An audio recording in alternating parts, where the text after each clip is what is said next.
for the parent, you know. Good evening. The time is now 6:37, so I'll be calling the meeting to order. We will begin with a moment of silence, followed by the Pledge of Allegiance.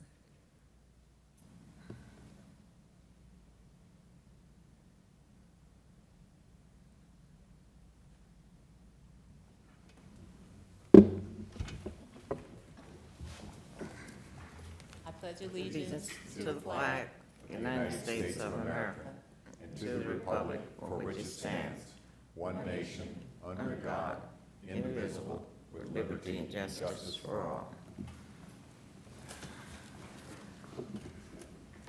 roll call. James Gallen, Here. Anthony Brown, Present. William Wiley, Present. Margaret Shepard, Here, Stephen Hunt, Present. Evelyn Harris Clark, Moeti Nakumbe, John Gustafson, Renee Burgess. Here. You have a quorum. Thank you. Item 3, acknowledgement of board member in absence notification. Thank you, Madam Chair. Jeff Gagnon, Acting Director of Development Services. I actually did not hear word from either of the missing members. However, we do have one of the permanent members out, so if it pleases the board, I would like to provide voting rights to Ms. Clark if there is an item or motion that requires a vote in the future tonight. So noted. Item 4, additions and deletions to the agenda. Thank you, Madam Chair. I want to make note of the fact there's a typo within the last sentence of workshop item A. It repeats the phrase east of R.J. Henley Avenue. However, the last sentence should also state not only east of R.J. Henley Avenue, but west of Avenue O. When I read that into the record, I will be sure to correct that. All right, thank you. Item 5, disclosure by board members. Are there any? Hearing none, do we have an adoption of the agenda? So move. I second. Roll call. James Gallen, Yes. Anthony Brown, Yes. William Wiley, Yes. Margaret Shepard, yes. Stephen Hunt, Yes. Evelyn Harris Clark, Renee Burgess. Yes. Unanimous vote. Item 6, approval of the minutes. Is there a motion? So move. I second. Roll call. James Gallen, Yes. Anthony Brown, Yes. William Wiley, Yes. Margaret Shepard, Yes. Stephen Hunt, Yes. Evelyn Harris Clark, Renee Burgess. Yes. Unanimous vote. Item 7, unfinished business. There is none. Item 8, new business. There is none. Moving on to item 9, workshop items. Yes, thank you. We have 2 items for consideration under workshop items tonight. The first, which is an exciting item, which is proposing redevelopment along the Blue Heron corridor. For the record, it is an application from BLP Blue Heron LLC requesting site plan approval SP-18-13, future land use map amendment LU-18-02, zoning map amendment RZ-18-02, and canal right-of-way abandonment in order to construct 5 commercial buildings totaling approximately 31,286 square feet on approximately 4.91 acres of vacant land identified by parcel control number 56, 43, 42, 29, 37, 000, 0030, located north of West Blue Heron Boulevard, south of West 23rd Street, east of R.J. Henley Avenue, and west of Avenue O, and providing for an effective date. So with us tonight is the property owner and his agent. Just to provide the board with a brief update on this project, we do anticipate it to come before the board for action on our first meeting in January, which is January 9th. We were actually trying to get it before the board for your consideration at tonight's meeting, but we didn't quite get it there in time, so we thought it'd be beneficial to provide this item as a workshop item. It is a multi-layered item, being that there is a request for a land use amendment, land use map amendment, zoning map amendment, site plan approval, and also abandonment to adjacent canal. So we thought this would be a good opportunity to provide this information to the board. That way, if there's any questions or if there's any improvements that the board thought could be made to the development proposal, we could take that into consideration. So at this point in time, I'd like to ask either Mr. Hankin or his agent, Mr. Seth Ben, to provide the board with a brief presentation on the project. Let me get you set up here.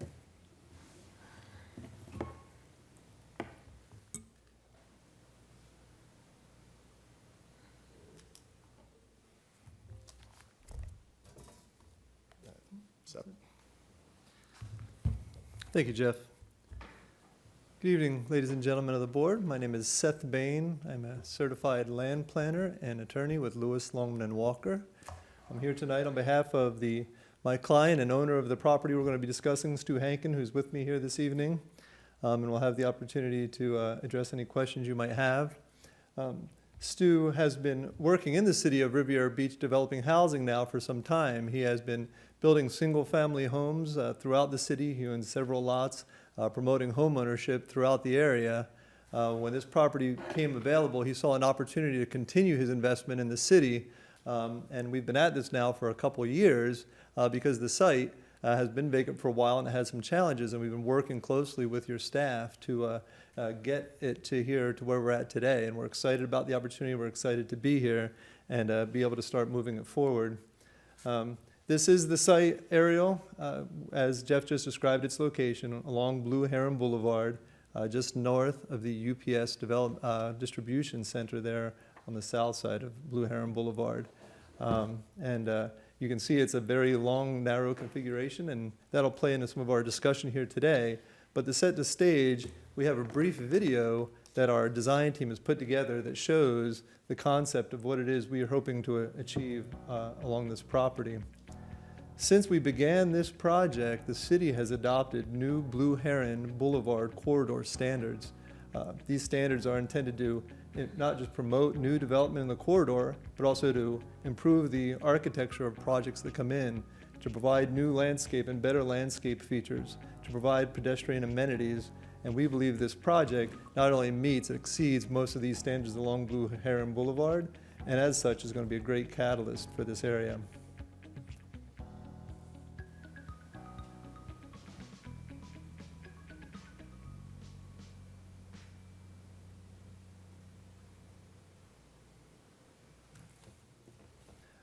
As Jeff pointed out, there are several approvals that need to be completed in order to achieve this vision for the property. For reasons that are hard to know, the property has an professional office designation for the land use and zoning. It's unusual along the Blue Heron corridor, which is largely commercial, as you well know. So we're looking to change that to general commercial. It's not to say that offices couldn't be a use that would go in here, since we haven't obviously have a tenant mix of what that might be, but we're expanding the opportunities of what it could be. Then as well as those two changes, there's the site plan approval that we'll go over today, and as Jeff said, there's a canal abandonment. This is what the zoning map looks like. That purple color on the north side where the site sign is pointing is that office designation. So we are looking to change that to commercial, just like it is across the street to the south.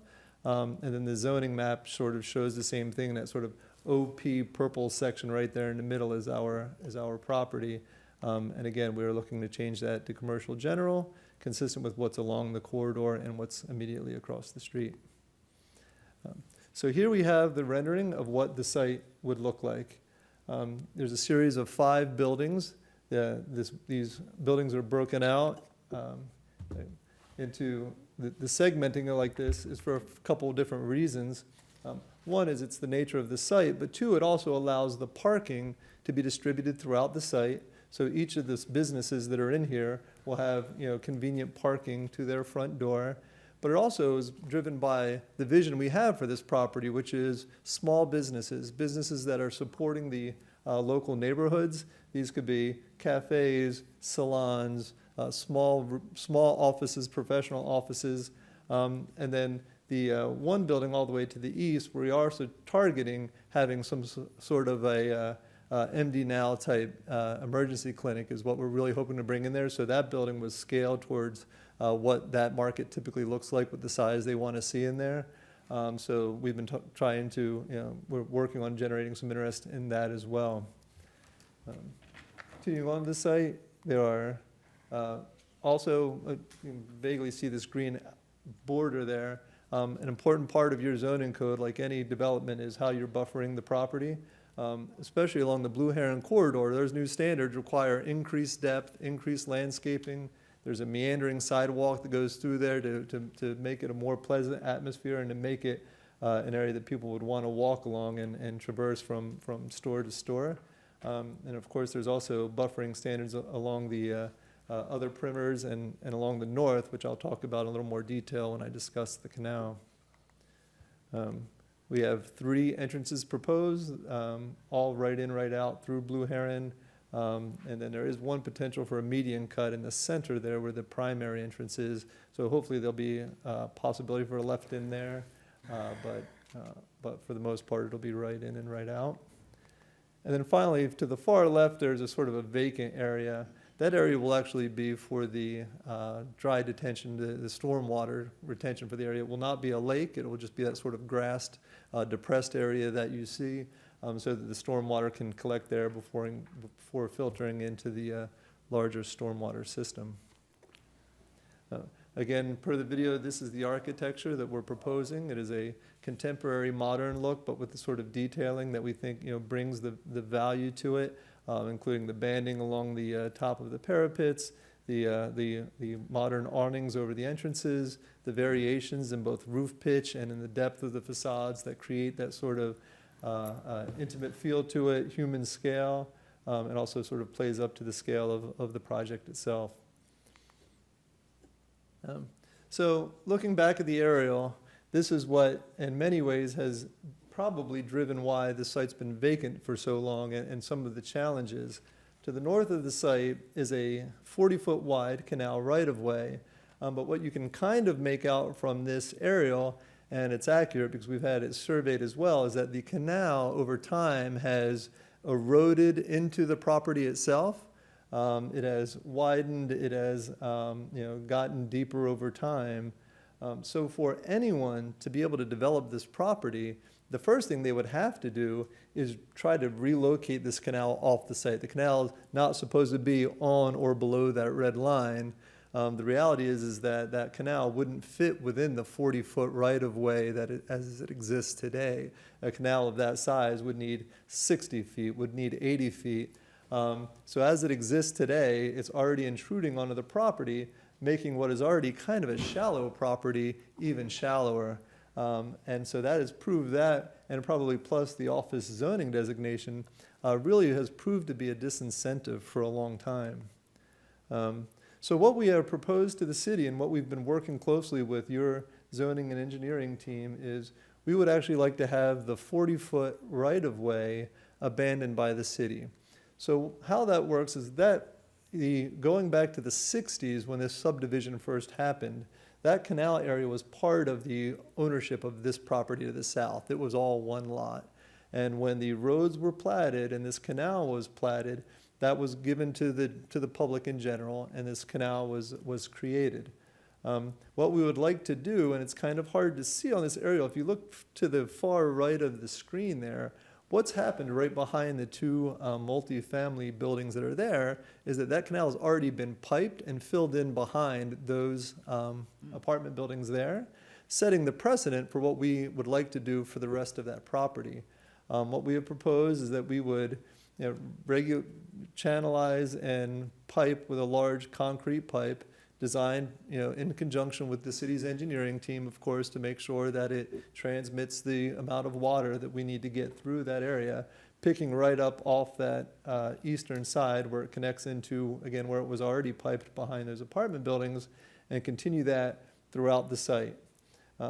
We would be responsible for the construction of that, for the long-term maintenance of it. We'll be giving the city an easement so the city can come in and inspect it at any time. The city will have enforcement rights, so if there's ever anything wrong with it, the city can go in and insist that we fix it or fix it themselves and send us a bill. The city will always have that right and will retain that right for all time in the future. So I threw this back up there to show you why this is so important. This sort of green box there shows the area of the abandonment. What's going in there for the project is landscaping, half of a parking space, a little bit of a drive aisle. It's not an intensive use of that property. However, you can imagine if you had to take that 40 feet to meet your landscape codes and slid that down 40 feet, you see that you're squeezing the buildings out of existence. That's why it's critical to do this. These buildings, as Jeff said, this proposal is for 30,000 square feet of building space on 4 acres. It's not a lot of square footage, quite frankly, but because of the configuration of the lot, it's what works in this area.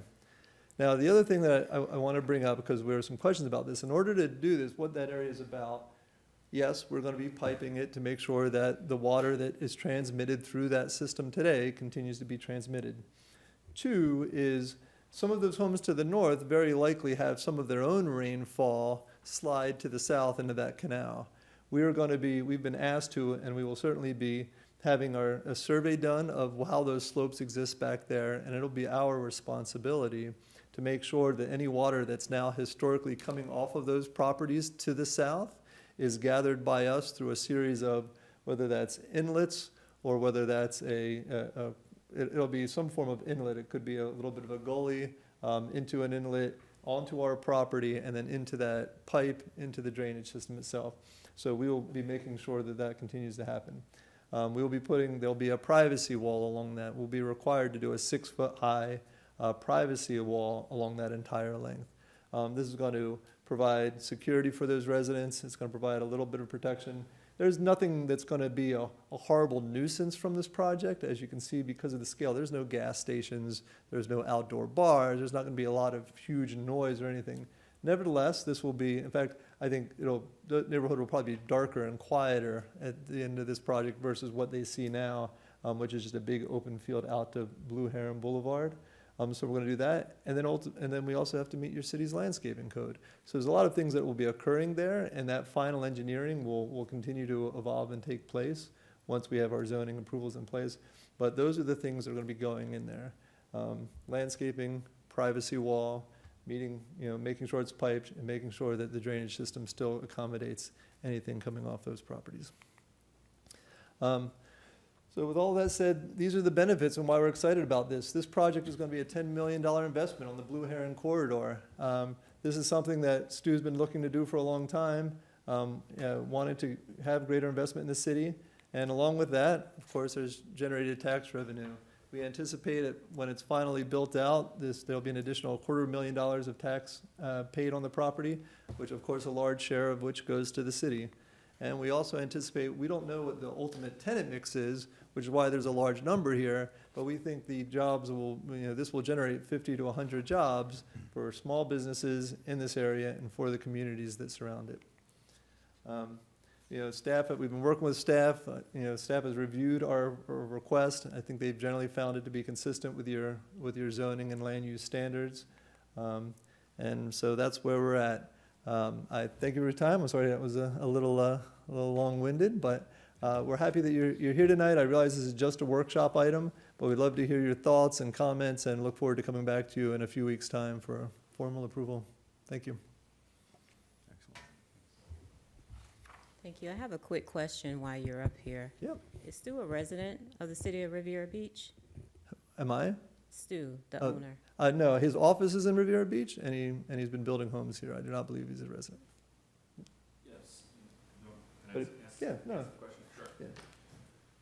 Sure. Hi, everybody.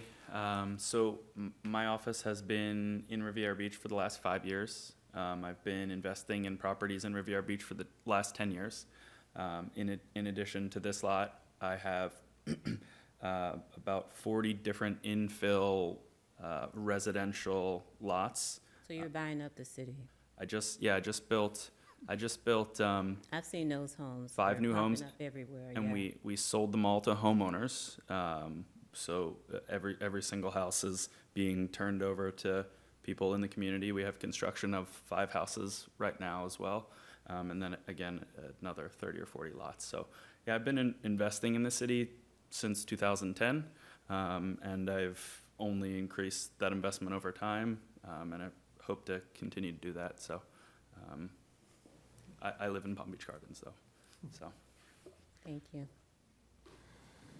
Okay, so I'm gonna start with, board comments. I just wanted to get that out there. Yeah. So let's start with, Mr. Wiley. Do you have any comments, questions?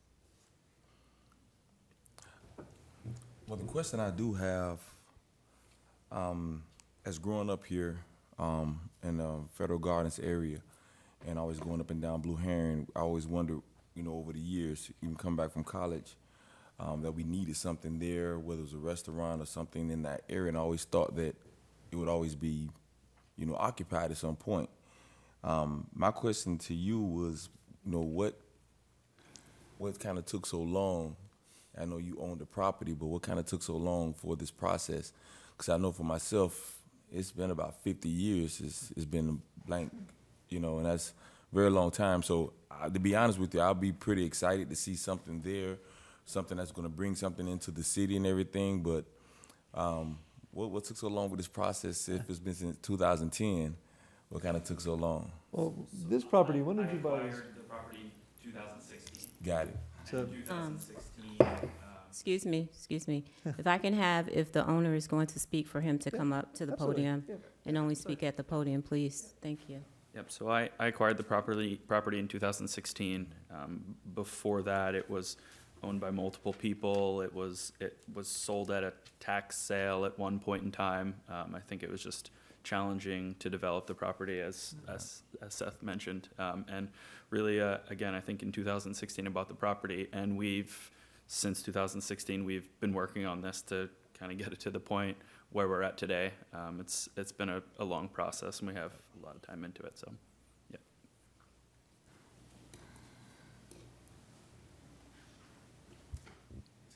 Okay, thank you, Mr. Wiley. I'm going to Ms. Shepherd. Forgive me, Ms. Shepherd, for skipping over you, but if you have any comments or anything you would like to say about the project? No questions, but to the owner, I am elated that you chose Riviera Beach to build on that property. I'm from Detroit, Michigan, and I've been here 30 years, and I always wondered why that property was just vacant. And if it's going to look as good as the pictures are, I'm more elated that you're here. I do just have a problem trying to visualize getting into that property and getting out. But I'm positive that you're going to fix it where we can really see how we would get in and get out, because Blue Heron is very, very busy. The schools are there, the children are there, and I just want to make sure that it's safe. That's all. But when I read it and picked it up, I had to reread it all over again. And even this morning, I went and got in my car to look at that area. And I thank you, and I appreciate you, and I hope everybody else see this vision as you are portraying it to us. That I thank you. Thank you, Madam Chair. Thank you. Thank you, Mr. Hunt. Yes, a couple of questions regarding the vacation of the canal. I presume stormwater folks have been examining all of this proposed piping and things of that sort. Are the estimates also based upon the possibility of hurricane-level water flow, or is it based upon more just the normal routine? Yeah, I'm not a civil engineer, so take this somewhat with a grain of salt, but some of my best friends are civil engineers. There's a design standard that they use. That design standard typically does not meet a catastrophic type event. They use what's called a 100-year storm event for calculation. And that 100 storm should be the worst storm that happens in 100 years. So is it kind of a hurricane type event? Yes, but as we know, hurricanes are getting stronger. Some of those standards are antiquated. And this is a challenge in every community, in every city.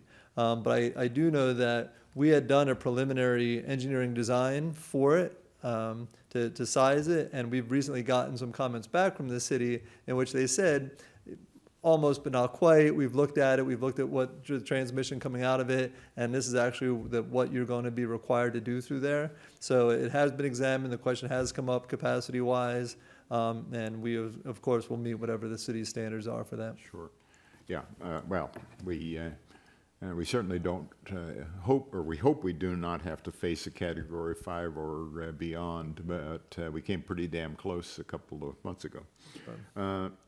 The pipes will actually lead into the drainage area to the west of the property? That's Is that correct. it? And Correct. That's correct. How much capacity is there? Is that able to deal with a reasonable amount of stormwater? Yeah, I mean, this is a canal system, so this is all transmission, through the area.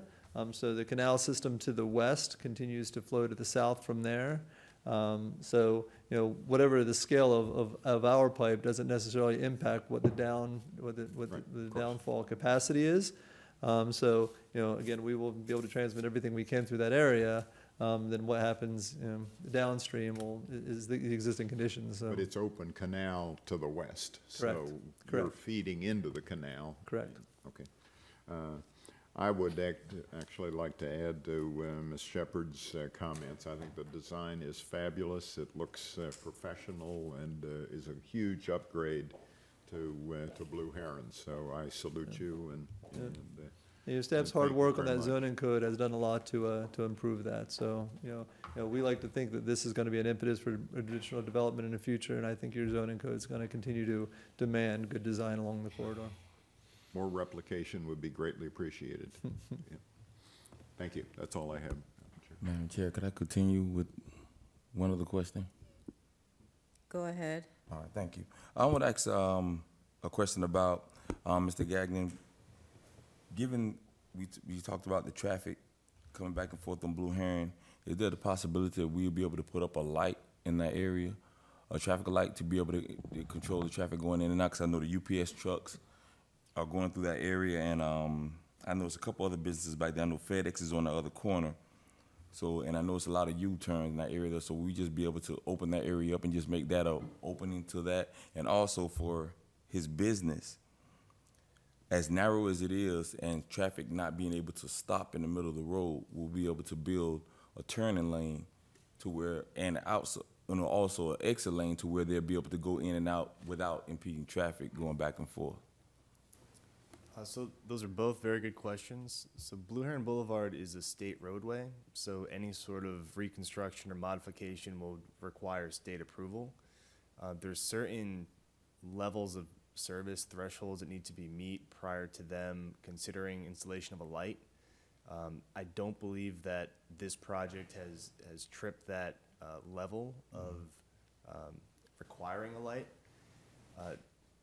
Really, even the magnitude of this project is considered so small as far as the daily trips that at times you'll see a deceleration lane that's required for Right. larger developments. So we've received correspondence from Palm Beach County as far as the trip generation indicating that deceleration lane is not required for this project. So, it'll be good for this area because it is going to attract more people. It's going to be a job center, we're hoping. And it's one of these things that as future development comes on, you're going to get closer and closer and closer to needing that light. So as additional Right. trips come into the system, then, they'll start considering, and actually, I had a conversation recently with,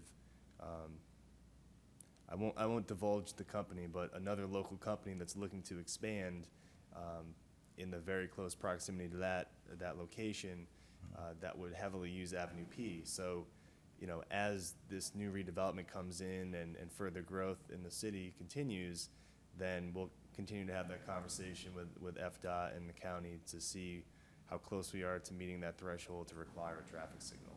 Because we also want to make sure too that if that is the case to where they do build up another area for that light, we want to make sure where his location is, it will not cost the city, or be an inconvenience to have to kind of change things. So if we, whatever we do here with building it in that area, build it for the future mindset to where it'll be conducive to what we're doing or where that light is going to be, and then that we can build off that, and then it'll make it easier later on rather than having to just tear everything up and start all over again.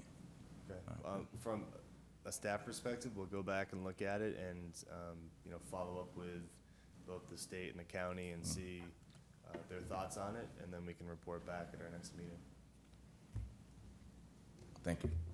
Okay, I'm jumping right there because that's what I had notated in my notes, a traffic study.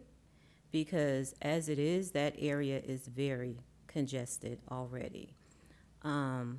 Couple months ago, we just approved for the fire station to be relocated in that same area. And we were having the same discussion about the traffic flow. And we were talking about, when he gave the presentation, he said there's 3 proposed entrances and a proposed median cut. But we're not even gonna cut for our own fire rescue, but we're thinking about a median cut for this business. Yes, it has not been developed in numerous years, which to me does not mean just because something is vacant that you absolutely have to build on every available space. That traffic in the morning in that area it's right in the school zone for Suncoast. I travel that road every morning, going to work, coming home from work. And I definitely would want to see some type of traffic study, because that area potentially, there's gonna have to be some type of traffic light there. There's no way traffic coming in and out. That's one thing I have noted. The other thing, has there been any notices to the surrounding property owners about this new proposed development here at this location? And also, I know this is just a workshop item, but that analysis from the fire and from our fire department. Because like I said, they're gonna be across the street, basically. And so they definitely need to have comment on this. I know that's normally in our package, but since this is just a workshop and we're not voting on that, I'm gonna have to see that, Okay. okay? The, Madam Chair?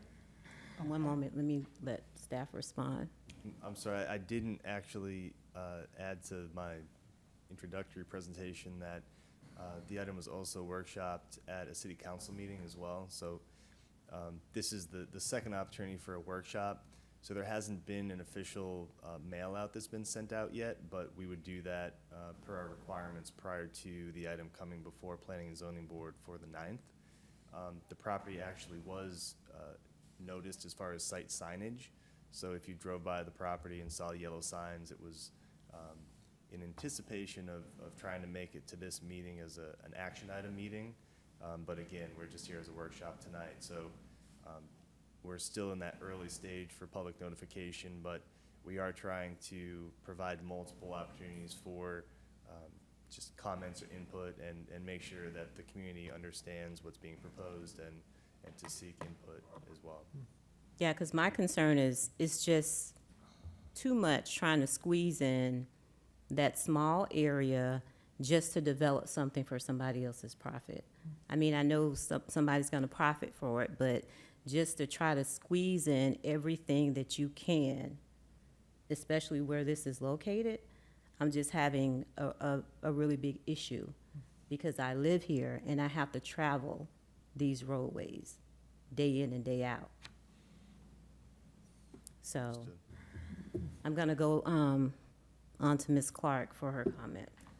Just a caveat, I agree with the Madam Chair, not that this is incumbent upon the owner, but probably staff, knowing the bigger picture of the projects that are in the pipeline for that area, that the staff should have looked at the traffic flow and anything to make it better, whether it's speed bumps for the owner inside their parking lots, and taking into consideration the fire department and UPS and FedEx. I think that's incumbent upon the staff to have done the due diligence and have an answer for that. But I know that this is a workshop. It's already been presented at the 11, 19, or 18 meeting of City Council. It was met with a positive response. I've seen that meeting 3 times, so not to be redundant, they asked a lot of questions that they expected a lot of answers to. So I'm just simply going to ask, do you still have the questions, which should be yes, and do you have any answers to those questions for this body, as because it was also missing for the City Council? And if you don't, what is the status update of having those answers? This would probably be more to staff who would have asked the owner and representative to get the answers. So where are we with those answers? Because I think it would be very important if any answers could be shared with this body here. Yeah, I remember there being 2 really prevalent talking points. One was to the actual project design, as far as if it could be more dense or intense as far as the height of buildings. And the response that, and I guess to go back to answer the question, staff has provided a memo to administration that will be distributed to City Council, I'm guessing either tomorrow or early next week. So that's under final review. But one of the comments was whether or not we could get maybe a 2nd floor or 3rd floor of residential use in addition to the commercial use, really trying to have a more customary mixed-use design or development. One of the issues in trying to accomplish that is really the size of the site itself. So the space available on site, unless it was going to accommodate a parking garage or something along that line of thought, there really isn't adequate space to accommodate the number of parking spaces that would be required to facilitate a more dense and intense type of design. So I do remember that was one of the questions that was a prevalent question during the City Council meeting. The other question that came up had to do with the right-of-way abandonment for the canal, and whether or not that's happened anywhere else, if that's kind of a reoccurring practice. And from what staff has been able to research, and even prior to that council meeting, what we're seeing is as communities become more dense and urbanized, and there's less and less space available for development, there's more creative ways of moving forward that are utilized. So in this case, the development team is contemplating that right-of-way abandonment, and that abandonment actually evolved over some time, because it was originally approved as just a license agreement where the city would retain it, and then it would be piping, paving, and parking agreement. So we looked at that, and that evolved into the abandonment request that we see today, because we realized that the development itself really needed that additional acreage. And from the city's perspective, we would be gaining approximately an additional acre of taxable land versus the liability that we have in maintaining this canal that, as depicted by the aerial, has kind of snaked its way across property lines over the past 30, 40 years or so. So that was the second question, and there's not a really good example within the city itself of a successful project utilizing this approach, but we have seen it throughout Palm Beach County and throughout Southeast Florida. And those were some of the questions. Thank you for the answers. I think one of the questions focused more on the technical aspect of it regarding the piping, since it's going to be below ground and covered, and the maintenance of it. And I understood the representatives say that the owner is going to take on responsibility for the maintenance and repairs, that the city has the right-of-way to either fix it and provide a bill or share with the owner what the problems are and for the owner to rectify that. And my question is, it's a great-looking design and what you're doing to the space, and at some point in time, you being a young fellow, I'm pretty sure you're going to flip that commercial property and sell it to somebody else. And then I want to ask, in that vein, Mr. Gagnon, what protections would the city have in place that a new owner would acquire that property and its facilities, and what would their obligation be in perpetuity to maintain this talked about maintenance contract with the current owner? So, the way that the abandonment of the canal would move forward is, the only way the city would agree to that is to really burden the property with an easement that would be in perpetuity. So even if the property were to exchange hands, that easement would still be in existence. So the city would always be able to maintain access, do repairs if need be, even though the property owner has taken on that task in order to move forward with this development. So that's something that would be recorded as a legal document with the Palm Beach County Clerk's Office.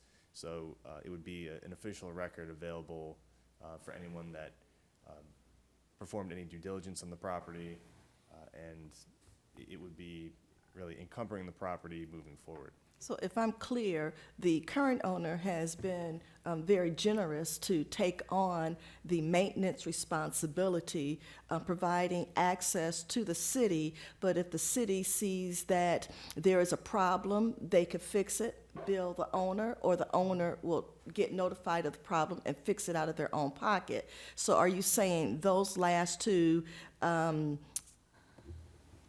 comments, that a new owner would continue that on? That's what I'm asking. Yes, board member, if I may, what that would be is that is a burden on the land itself. So it would be, those agreements aren't again, for Stu or his company to make themselves. Those are agreements that would attach to the property itself. So any owner, just by buying it, automatically accepts those responsibilities. And quite frankly, we would make them sign a document that said so, because we want to make sure that we don't retain that liability. Right. But it would be recorded in the land records, and it would be, it would run with the property. Okay, thank you, that was clear. Mr. Gallen? I have one question. I see that you're going to put up a 6-foot wall.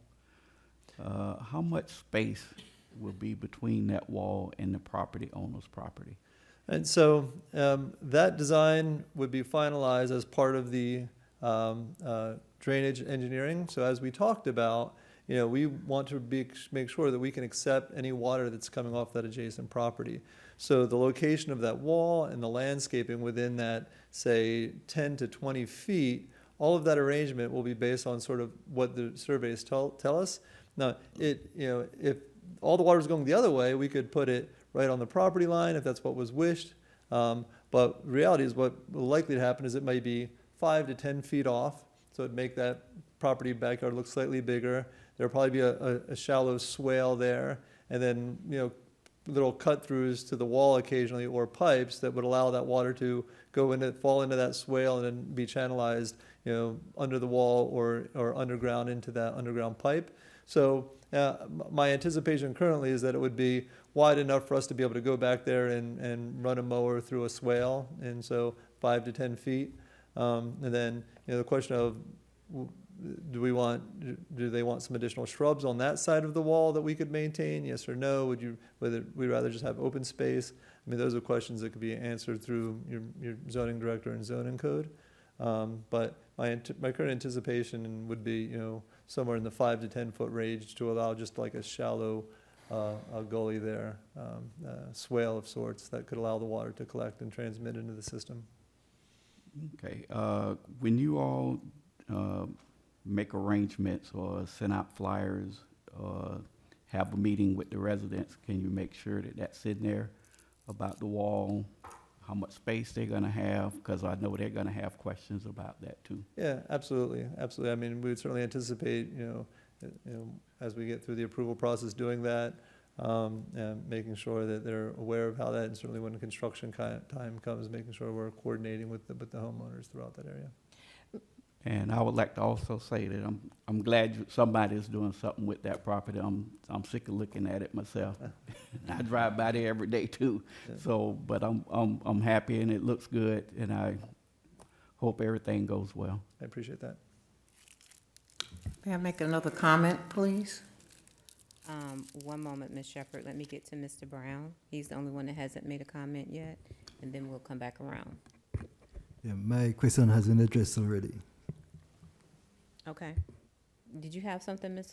Yes, our body here has asked about communications to the residents. I think if I were in that area, and it's great that they'll no longer just look at a body of land that's been empty for apparently decades, but perhaps you can share with them the valuation of their property increasing by the efforts of the owner. That's what I would be interested in if I am a resident. I'm currently myself in an area where I have land that's just about the size of what the owner has and going to develop right across the street from me. And my nightmare has been the company that would come in and put a Burger King across the street from my house.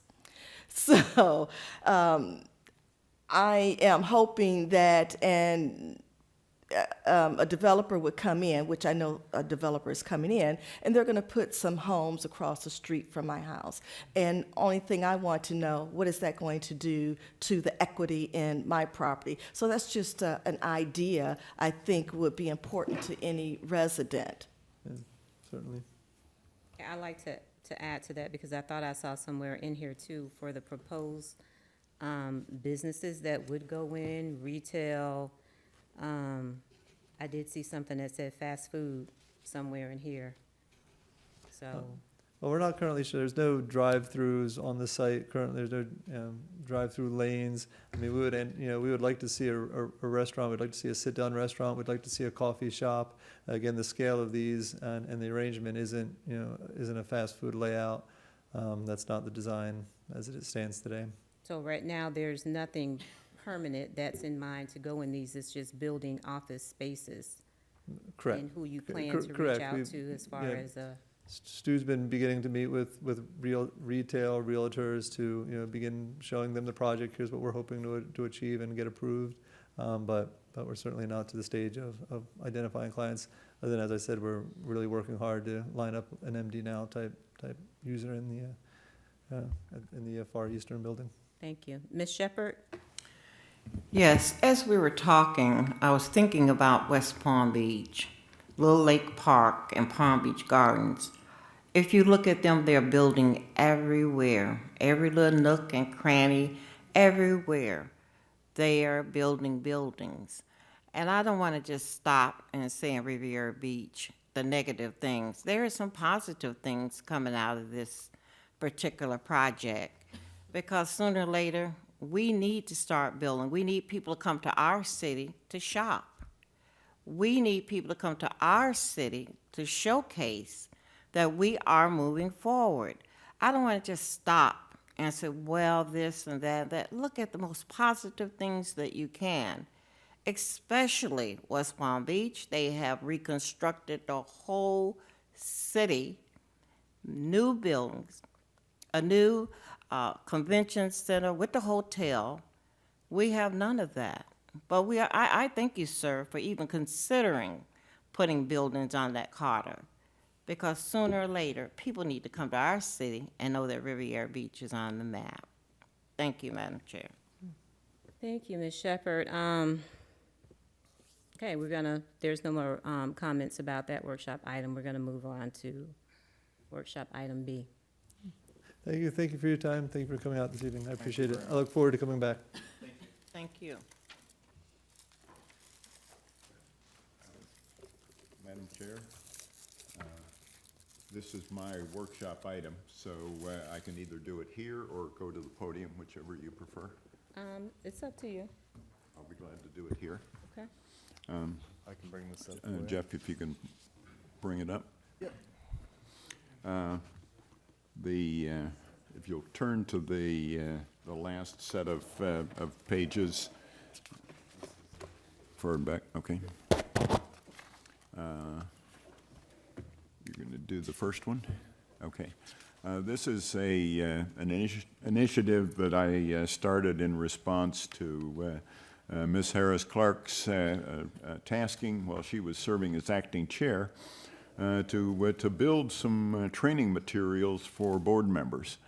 And the more I started thinking about that, the more I appreciated exactly how wise that was, and am planning on building a 3-volume set of materials, starting with volume 1, which I'll walk through today, related to planning, but then also to get to the zoning and also the permitting part of the board's activity. Fortunately, this is not all my stuff. I did the magic Google machine and found a University of Florida Planning Office Officials Handbook, which you see the cover of it on the page. And I've used that as the principal outline for how to distill 207 pages into about 15. And I thought that trying to distill it was better than just sort of printing a copy of that 207-page document. Also, you'll see this later on, the little funny squiggly thing down there in the bottom right-hand corner is called a QR code. And in that, if you turn on your camera on your smartphone and you hold it over that little QR code, it will automatically link to the document itself. And so if you would rather see the full 207-page document, that's the way to get the link. When I really do the final, I'll have that URL underneath the document. I just didn't choose to do that at the moment. So the first step that I wanted to talk about is just the whole concept of planning and growth management. And I'm not going to read these pages to you, but try to give you the flavor of what I was talking about. Because I know planning is a bit of a strange duck from the standpoint of many individuals. It becomes difficult for people to sometimes understand why it's even valuable. And what we want to do is to actually walk through and understand a little bit of the principles from other people's perspective. And so the whole purpose of planning is to anticipate problems that need to be solved. And that's a high order because the more the plans start to get into details, the harder it is to anticipate everything. But the real purpose are things that are listed there in the to obtain and also to avoid. What we want to do is try to build a great place for people to go and fall in love with the destination. And that goes to Ms. Shepard's point of we want people to be attracted to Riviera Beach. We want them to have places that are truly a destination that they come to, not just happen to stumble upon. But we also want to avoid sprawl, disconnected development, more congestion, and all of those kinds of things.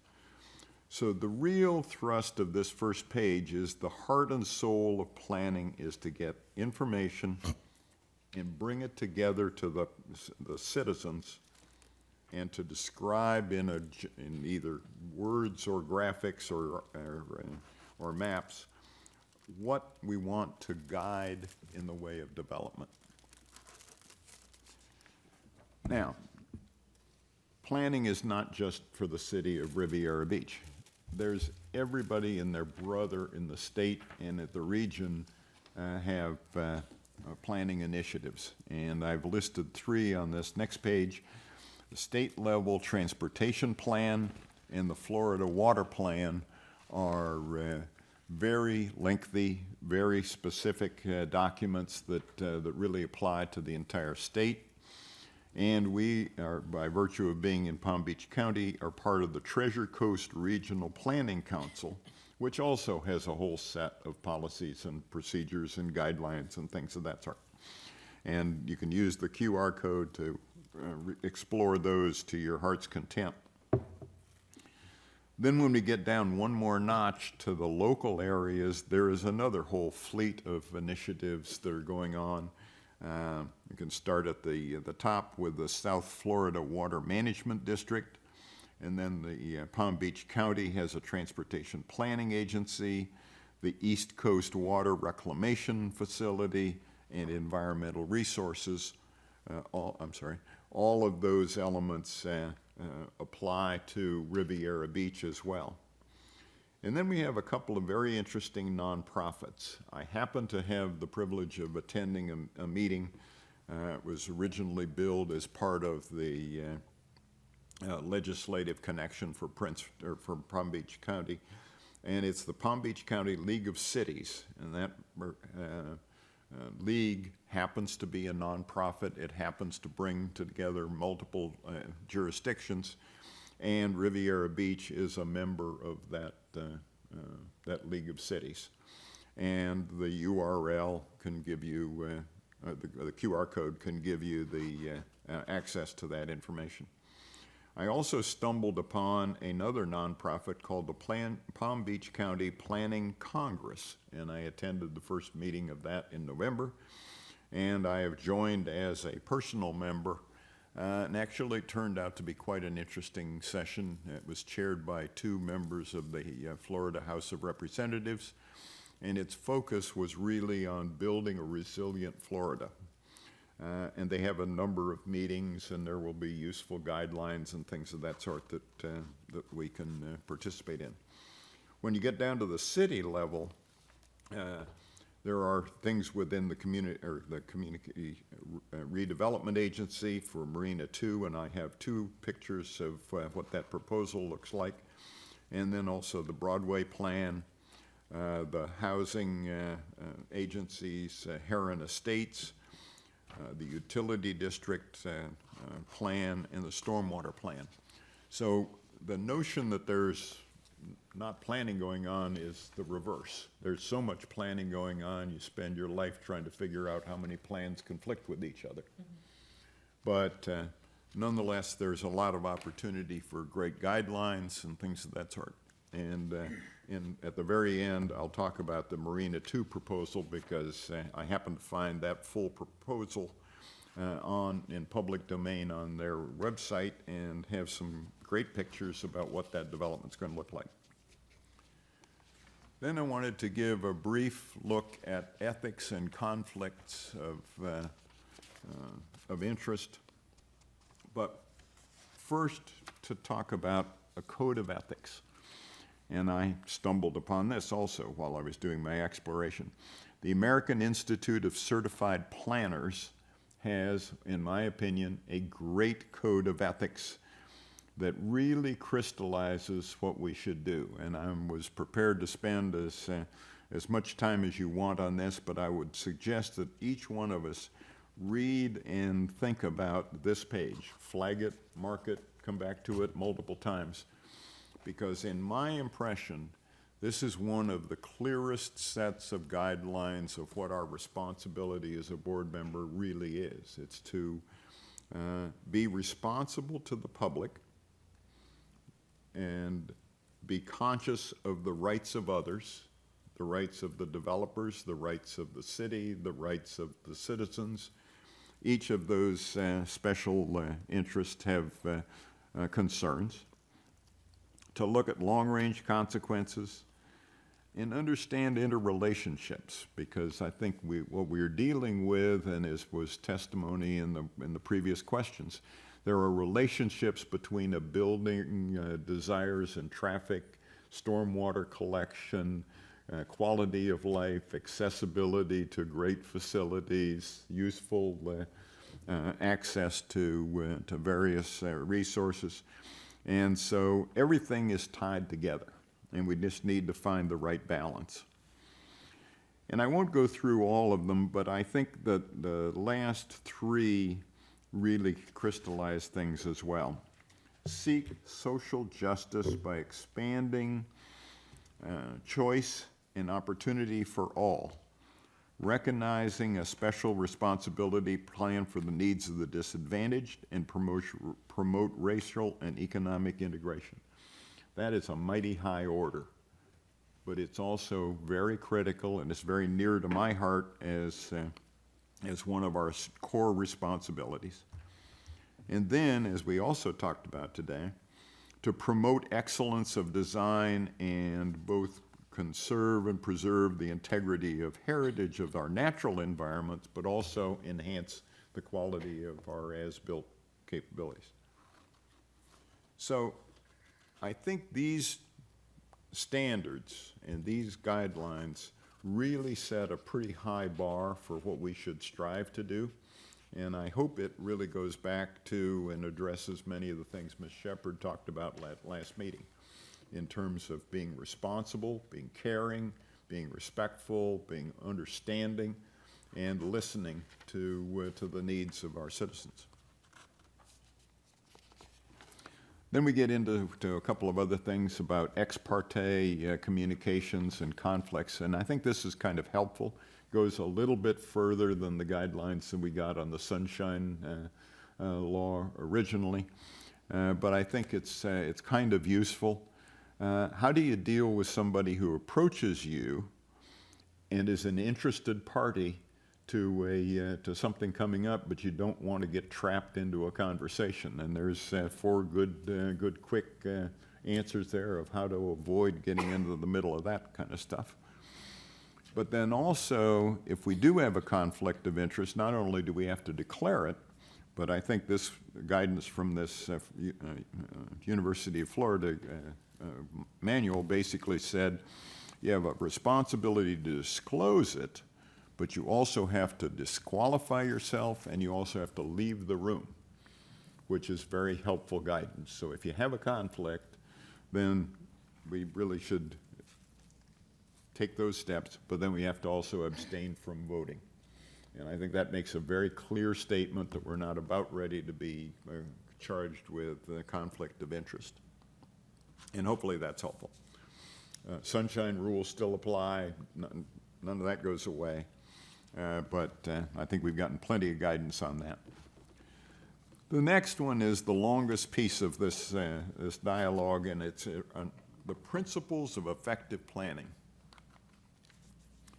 And it's been quite fascinating. I've spent 2 weeks going through and reading a lot and really trying to explore and understand what makes planning effective.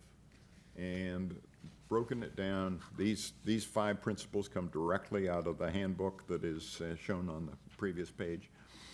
But it really becomes quite helpful, and it reinforces the notion of listening to the community, seek out better answers, try to really understand and gain acceptance, not just understanding or not just communication.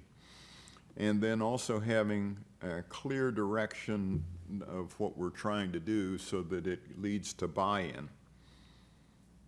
And then it becomes part of the community's plan, not our plan or not somebody's plan that comes from Mr. Gagnon's office, or it's not something that's just pulled out of thin air. Principle 2 is developing a community vision. And I think this gets into some kind of muddy areas of, okay, well, that's a lovely idea, what the hell's a vision, and things of that sort. And I won't read those points to you, but the idea of having a pretty good idea, description of what Riviera Beach wants to be and where would we attract others is really an important part of being able to describe Riviera Beach. And we'll talk in greater detail about that as in a couple of charts here. Principle 3 is being proactive, to not just wait for the plan to be delivered and bless it or say it's garbage. It's to be engaged as a board in trying to draw out what the plans are and get true dialogue with the people who are affected by the plan. And I think it goes into the whole process of it's a continuing process, not just a thing that you do once every 10 years or something like that. It's part and parcel of being engaged. Principle number 4 is to be consistent. And what does consistency mean? It does not mean you always do it the same way we've done it for 50 years and therefore we're never going to advance or anything like that. But it does mean you don't just come up with spur-of-the-moment whims every single time something comes up. And so what we want to build on is a forward-looking consistency, not a rearward-looking consistency.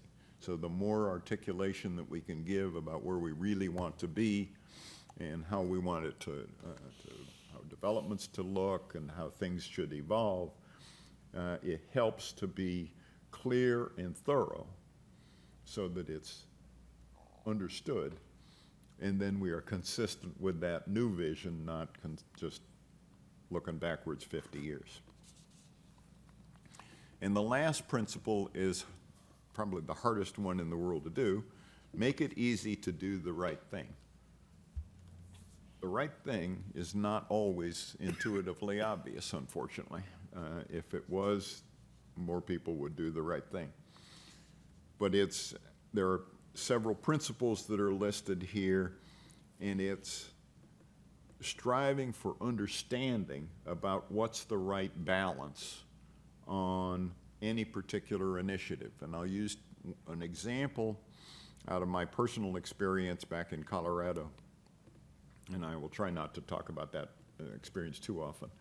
It was a very positive one, but it was a 3.5-year effort to build a new office and technology complex for my company. And it took literally 2.5 years of planning and 1 year of construction in order to do it. We had more battles. Some of the battles were with Mother Nature and the slings of arrows in Colorado's winter weather. But also we had battles internally, and we had battles with the city, and there were a wide range of battles. But we did the right thing to build a great facility, bring the organization together. We did it on time and under budget. And when you talk about a project for 3.5 years and you still come in on time and under budget, that is almost unheard of. But it is possible. And I think these principles really lay out a pretty good standard of how we can help get there on almost everything. Next are some things about planning officials.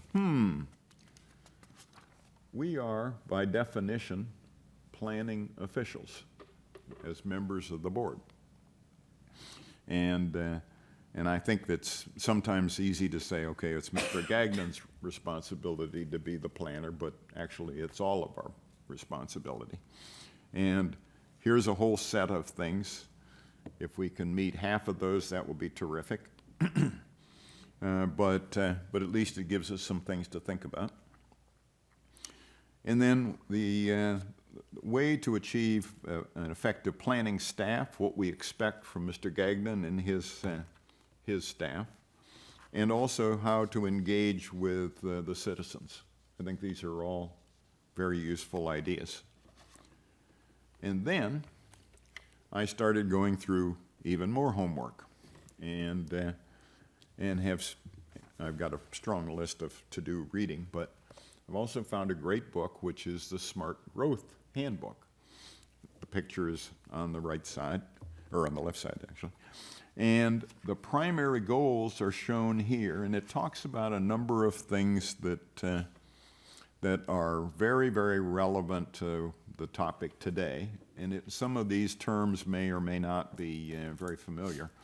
But this whole idea of mixed land use is a critical, important because it really gets away from everything is sort of generic commercial or generic residential or generic manufacturing or things of that sort. And mixed use has some really dramatic examples, and I think that's what the council was talking about when they were referring to, can we make it multi-story and things of that sort. In this particular example today, that lot's too small for something that would be a really good mixed use. But you'll see in the Marina 2 proposal, that is definitely a big mixed use facility concept that's coming out for us. And so we're already working towards some of these capabilities. But the ones that I really fell in love with from a personal experience is the idea of making our neighborhoods walkable. And the idea is to try to have it no more than a 5 to 10 minute walk from anybody in that neighborhood to be able to get to everything they need, to the cleaners, to the stores, to transportation, to their office potentially. And so the whole idea of mixed use is to help in that whole idea of walkable neighborhoods. And I happened to be in Tampa this last weekend and was staying in an old hotel down on the south side of town. And lo and behold, there was a beautiful walkable neighborhood environment that had been created in an old part of historic Tampa. It is absolutely gorgeous. Mixed use, residents, 3- and 4-story high buildings, and also 2 stories on top of restaurants and bars and shops, and you were immediately drawn into the neighborhood, and it was a delightful experience. And I think we can turn some of Riviera Beach's neighborhoods into exactly that same kind of a thing. We won't go through the rest of it. But I also think that it's important for us to remember our objective is also to preserve open space, natural beauty, and critical environmental areas. If we approve a package that does damage to any of those 3 things, shame on us. And so part of the responsibility we have is not only to the citizens, but to the parts of the community that can't speak for themselves. And I take that very, very seriously. Then you get to the things of sustainability, predictability, fair, and cost-effective. Those are high standards as well. And what we really need to do is to sort of absorb these ideas rather than just list them. Then there's a whole idea here in the whole idea of smart growth is what we want is not dumb growth. I mean, that doesn't make any sense. We want, obviously, smart growth. We want good growth. Well, what the hell does that mean? And there's a whole list of things that come to bear here that you can read and absorb if you wish. And then it talks about neighborhoods. And so the common theme that I'm seeing more and more in all of these books is it's the neighborhood that counts more than the city. And if we make the neighborhoods strong, and if we make the neighborhoods really effective, many of the requirements for a good work life, a good life in the community can be resolved by a great neighborhood where neighbors become friends, and friends help you get through the day, and friends help you get things done, rather than being in a situation where you go to work and you come home and you live in your car most of the time or in the office most of the time. And so I think the emphasis on neighborhoods and how that all works is really critically important for us to think about. I think we saw a good example of good construction proposal for the neighborhood on Blue Heron, because that's a huge step forward. Is it perfect? No, probably not. It would be nice if there were 5 more of those down Blue Heron instead of just vacant properties. But then we also have to work on other kinds of things. Then there's a whole set of principles about the balance between automobiles, pedestrians, bicyclists, and the pedestrians becomes more and more important. If we're going to build walkable space, we better not be running over them with our cars. And so the key here is to think about different types of streets. And I thought the idea of comparison was kind of nice. Free flow is the boulevards and the highways. You don't walk there. Local thoroughfares where it's slow flow, which means it's going to be mediated, and bicycles and pedestrians are certainly going to be safe. And then you go to yield flow, which is purposely narrower, where you have to yield to traffic and it go even slower. And it's a good balance. And then also to use alleys and lanes behind the property wherever we possibly can, rather than having to have people go out onto the main thoroughfares. And then there's another whole set of things related to buildings. And I think this gets to Mr. Gagnon's, oops, I'm sorry, I'm not doing my job of the screen changing. The building, what this particular book advocates is form-based code definitions that start to change from what we normally have today. And here's a set that they use, which really focuses on mixed use and trying to get to a situation where you're encouraging commercial and loft kinds of constructs. So the lofts could be businesses or the lofts could be residences. Apartment houses, which are sort of a 3 or 4 family large house, but it's 3 or 4 family apartments. Live-work buildings where the owners actually have their office in that building. Row houses and townhouses and smaller cottages and bungalows, but then also ancillary dwellings or small building or tiny houses. And I think what we really need to look about as in a further conversation with you, Mr. Gagnon, is the idea of does restructuring the categorization start to make sense, especially in mixed-use parts of the area. It doesn't make sense other places, but in an area where we're trying to encourage mixed use, maybe this helps keep the scale reasonably consistent and you're not having 10-story apartment buildings squashed up next to a bungalow and things of that sort. Then the next part of the chapter is incomplete, and it's not done. It's the comprehensive plan.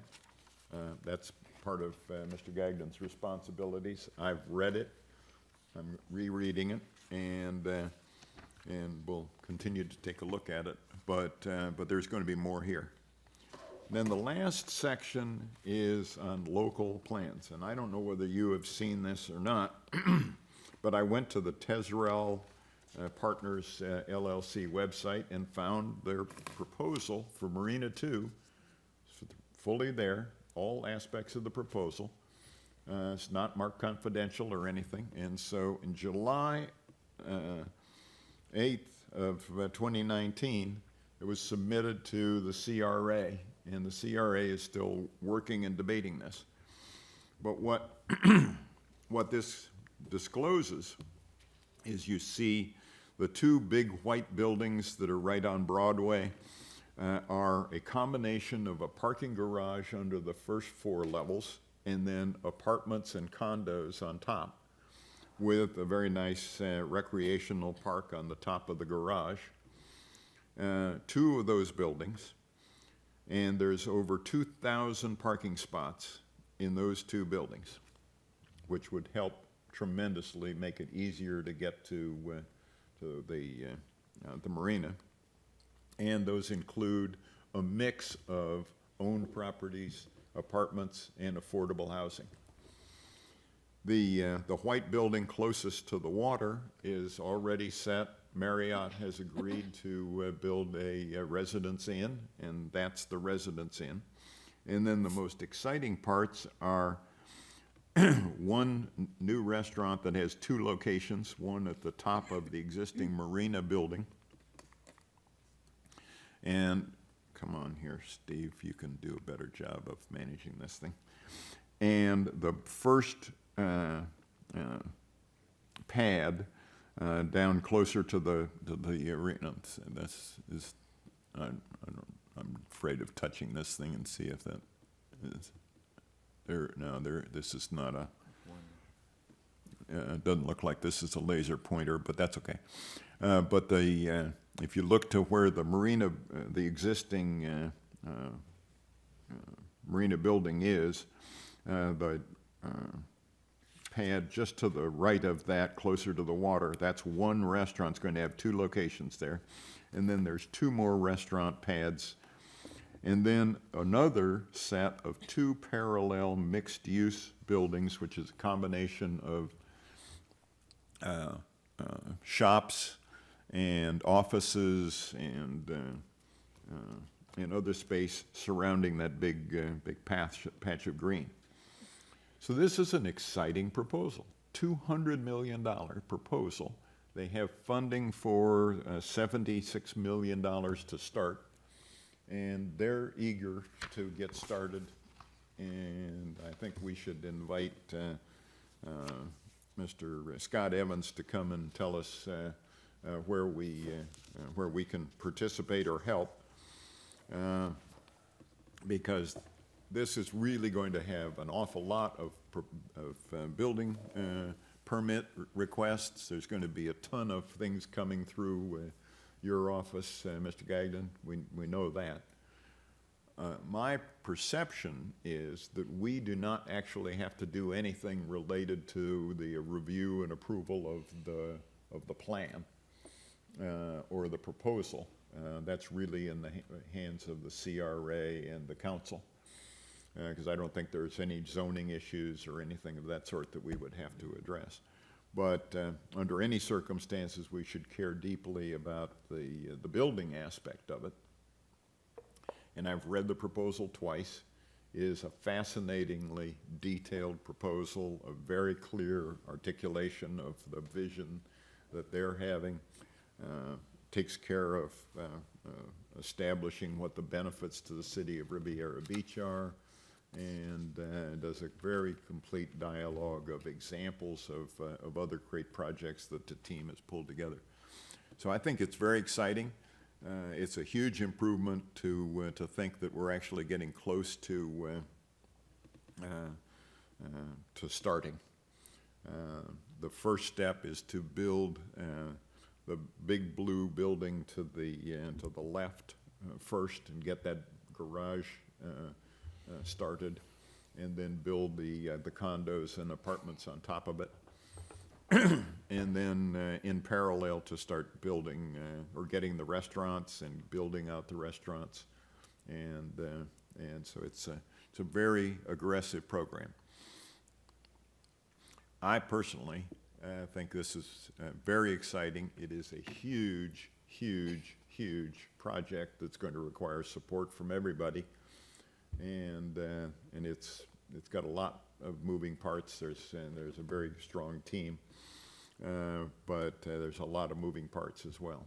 But I think this is the first example that I've seen of what Marina 2 could look like under the new definition, and I'm personally very excited about it. That's all I have at the moment for planning. There's more to come, but I'd ask Ms. Harris-Clark, do you think this starts to give you what you were looking for in terms of the background, or is it more than you ever wanted? It is certainly more than I anticipated. I am so much appreciative. Again, listening to other planning and zoning meetings throughout other municipalities, I just did not want this body to feel at a disadvantage that we should know some of these things, and we have to take it upon ourselves to be assertive, and you certainly have done that, to make ourselves more informed. So when we have visitors, property owners, developers coming here, that, we have our ducks in a row individually. So I really appreciate this. I know that there is more to come. I thank you. I could not have done this on my own, considering I work in Miami. So this is an undertaking, and I made some notes here for me to complement what you've done here and do some of my own training and due diligence. So, Mr. Hunt, I thank you. And again, if any of us ask Mr. Hunt for a special favor, look out. Well, thank you, I think. No. Actually, it has been fascinating to read so many different elements, and there's one more exciting one that's coming that I haven't gotten through yet, but there are some amazing examples of work that are being done by other cities that are just showing dramatic improvements. And I will have summaries of all of these available. The one that just really gets me very excited is Tactical Urbanism, which is a document or approach that's been used in probably 30 or 40 cities so far.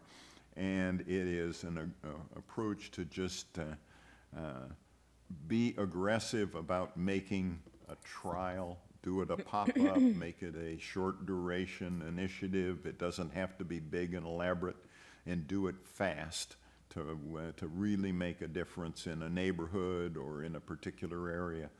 Because the minute you start doing something different and you can bring the neighbors and bring the citizens together, you start to find more and more examples of things that can really make a big improvement. So what I'm excited about is not having to wait for Marina 2 to be finished before my term is up, but to also mix in some tactical urbanism so we can make a real difference real fast. Thank you, Mr. Hunt. Thank you. Are there any more comments from the board members about this review? Seeing none, we're going to go on to item number 10, general discussion, public comments. We don't have any public comment cards, so we're going to move to item B, correspondence. None tonight, Madam Chair. Okay, so item C, planning and zoning board comments. So if anybody will actually project updates and upcoming projects. Yes, thank you, Madam Chair, and thank you to Mr. Hunt for that very broad and deep dive at times into the planning field, and I think there are some really great resources that you've come across, and I think if any of those individual topics excite the board members, maybe you can develop additional assignments, so to speak, and also if there's any other resources that we can provide from a planning perspective, then we may also have resources that can point you in the right direction. So definitely appreciate all the time you put into this. It was definitely significant, and again, appreciated. Yes, I was going to say too, you can definitely share that information with us by email so we can review before. Yeah, And then talk about it at the meeting if we need to. That's a great idea. Mr. Gagnon does have a PDF of all of these slides as well, so you can distribute that to everybody. Good to know.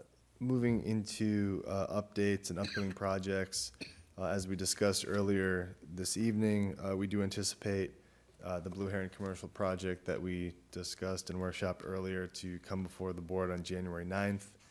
We also anticipate an expansion to the existing Storage Rental of America facility on Blue Heron Boulevard, which is, I believe, addressed as 1177 Blue Heron Boulevard. So that will come before the board on January 9th. They're proposing facade improvements along Blue Heron Boulevard and an expansion towards the south side of the site, which is out of any main visibility corridor.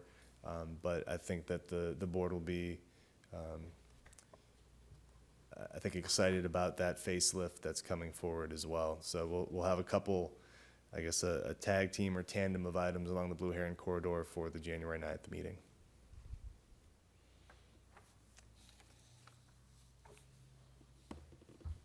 Thank you, Madam Chair. Okay.